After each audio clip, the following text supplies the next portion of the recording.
नमस्ते प्यारे बच्चों। पिछली कक्षा में हमने विकारी एवं अविकारी शब्दों के बारे में जाना। आज हम कारक के बारे में जानेंगे। हम डॉक्टर वसुधा कर्नाटका से। तो आइए जानते हैं कारक किसे कहते हैं, कारक की परिभाषा क्या है। कारक यानी केस की परिभाषा संज्ञा या सर्वनाम के जिस रूप से वाक्य के अन्य शब्दों के साथ उनका संज्ञा या सर्वनाम का संबंध सूचित हो उसे कारक कहते हैं। दूसरे शब्दों में संज्ञा अथवा सर्वनाम को क्रिया से जोड़ने वाले चिन्ह अथवा परसर्ग ही कारक कहलाते हैं। संज्ञा या सर्वनाम के जिस रूप से वाक्य के अन्य शब्दों के साथ उसके संबंध का बोध होता है उसे कारक कहते हैं। हिंदी में 8 कारक होते हैं: कर्ता, कर्म, करण, संप्रदान, अपादान, संबंध, अधिकरण और संबोधन। विभक्ति या परसर्ग चिन्ह प्रत्ययों से कारकों की परिस्थितियों का बोध होता है, उन्हें विभक्ति या परसर्ग कहते हैं। जिस शब्द से एक वस्तु दूसरी वस्तु से अलग होने का बोध होता है अर्थात उत्पन्न होने का प्रभाव प्रकट होता है उसे अपादान कारक कहते हैं।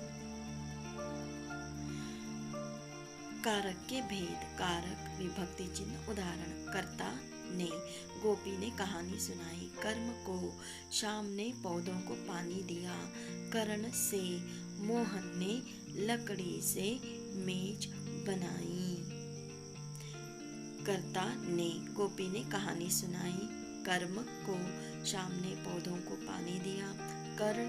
करण से मोहन ने लकड़ी से मेज बनाई। अब आगे देखते हैं। संप्रदान के लिए मोहन ने राम के लिए जलेबी खरीदी। अपादान से वृक्ष से पत्ता गिरा। संबंध का राज मोहन का पुत्र है।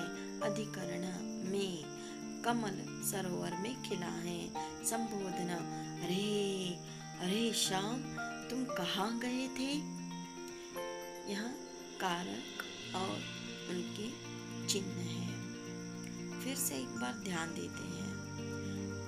कर्ता ने कर्म को करण से के द्वारा, संप्रदान को के लिए हेतु, अपादान से संबंध, काकी के से रानी ने, अधिकरण भीतर ऊपर पर में, संबोधन हो अरे हाँ।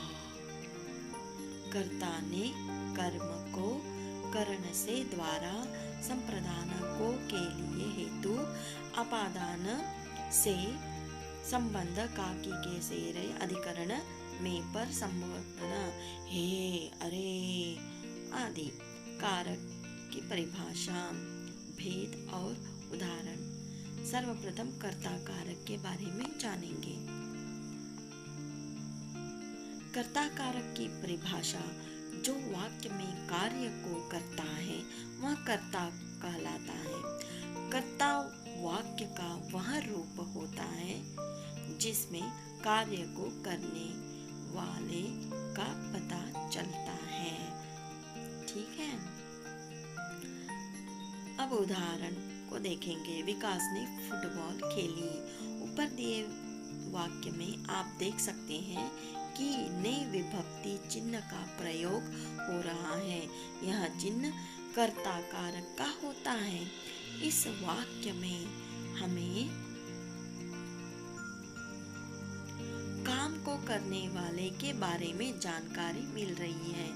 यह हमें बता रहा है कि विकास ने फुटबॉल खेली, अतः यह उदाहरण कर्ता कारक के अंतर्गत आया है।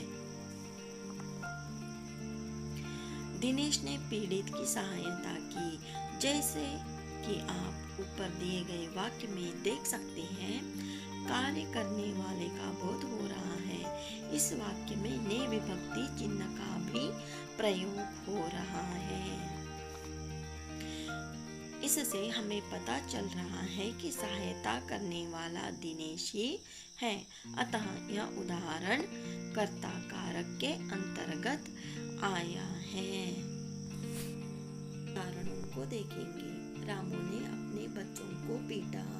मेरे मित्र ने मेरी सहायता की। अध्यापक ने विद्यार्थियों को डांटा। विकास ने एक सुंदर पत्र लिखा। सुरेश ने आम खाया। अब आगे चलते हैं। कर्म कारक।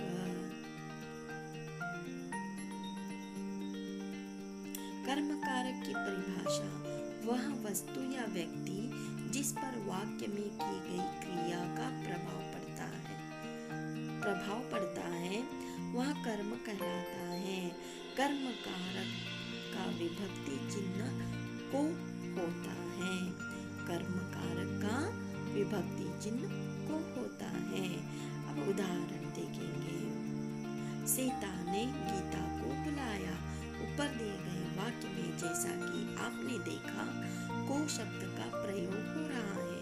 यह कर्म कारक का विभक्ति चिन्ह है। तो प्यारे बच्चों, कर्म कारक के उदाहरण को आपने समझा। कर्म कारक का चिन्ह है को। सीता ने गीता को बुलाया। इससे हमें यहाँ पता चलता है कि वाक्य में गई क्रिया का असर गीता पर पड़ रहा है। अतः गीता कर्म कहलाएगी। अतएव यह उदाहरण कर्म कारक के अंतर्गत आएगा। अब हम आगे कर्म कारक के कुछ अन्य उदाहरणों को देखेंगे। गोपाल ने राधा को बुलाया। रामू ने घोड़े को पानी पिलाया। माँ ने बच्चे को खाना खिलाया। मेरे दोस्तों ने कुत्तों को भगाया। अध्यापक छात्रों को पीटता है। तो मेरे ख्याल से कर्म कारक के चिन्ह को आपने जान लिया है प्यारे बच्चों। यहाँ सारे उदाहरण कर्म कारक के उदाहरण हैं। अब हम आगे देखते हैं करण कारक को।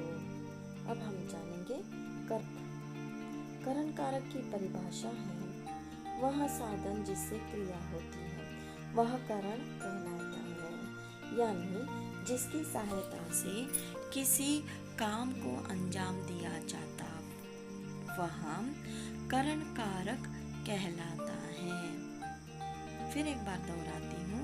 करण कारक वह साधन जिससे क्रिया होती है वह करण कहलाता है। यानी जिसकी सहायता से काम को अंजाम दिया जाता है वह करण कारक कहलाता है। करण कारक के उदाहरण। वह लड़का ठंड से कांप रहा था। जैसा कि आप ऊपर दिए गए वाक्य में देख सकते हैं से विभक्ति चिन्ह का प्रयोग किया जा रहा है। हम जानते हैं कि यह चिन्ह करण कारक का होता है। इससे हमें क्रिया के होने के साधन का पता चलता है। इस वाक्य में कर्म ठंड कर्म है क्योंकि इसकी वजह से ही कांप रहा था। अतः यह उदाहरण करण कारक के अंतर्गत आएगा। राम ने बाली को बाल से मारा। ऊपर दिए गए वाक्य में जैसा कि आप देख सकते हैं कि बाली को मारे जाने की क्रिया है। यह क्रिया बाण के द्वारा की गई, मतलब बाण साधन है जिससे क्रिया हुई। ऊपर वाक्य में से विभक्ति चिन्ह का भी प्रयोग हुआ है। अतः यह उदाहरण करण कारक के अंतर्गत आएगा। सुनील ने अपनी पत्नी के द्वारा खाना बनवाया। जैसा कि आप ऊपर दिए गए वाक्य में देख सकते हैं, खाना बनवाने की क्रिया है। यह पत्नी के द्वारा करवाई गई है, अतः पत्नी साधन कहलाएगी। दिए गए वाक्य में के द्वारा का भी प्रयोग किया गया है, अतः यह उदाहरण करण कारक के अंतर्गत आएगा। अब कुछ करण कारक के अन्य उदाहरण हम देखेंगे। बच्चे गाड़ियों से खेल रहे हैं, पत्र को कलम से लिखा गया है, राम ने रावण को बाण से मारा, अमित सारी जानकारी पुस्तकों से लेता है। यह सारे उदाहरण करण कारक के हैं।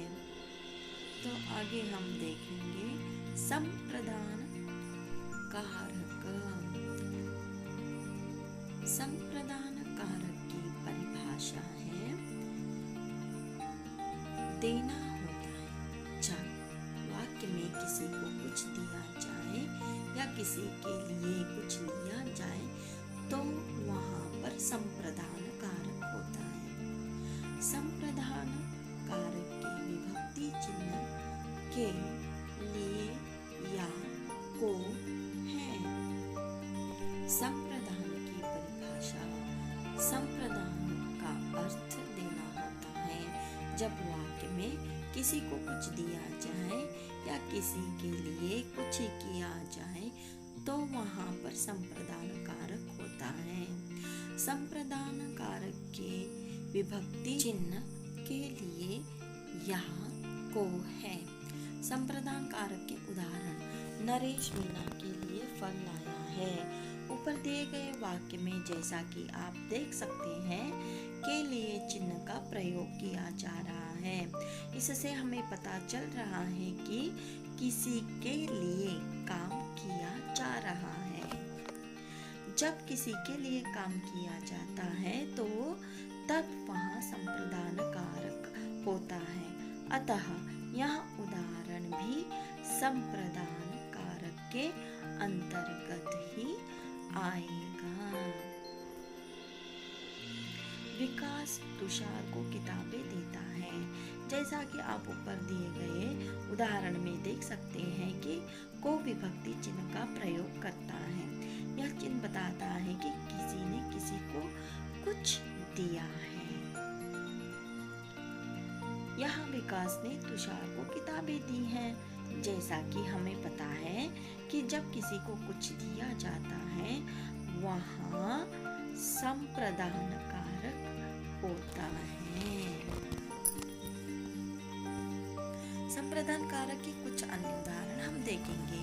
मेरे लिए खाना लेकर आओ, माँ अपने बच्चे के लिए दूध लेकर आई, विकास ने तुषार को गाड़ी दी।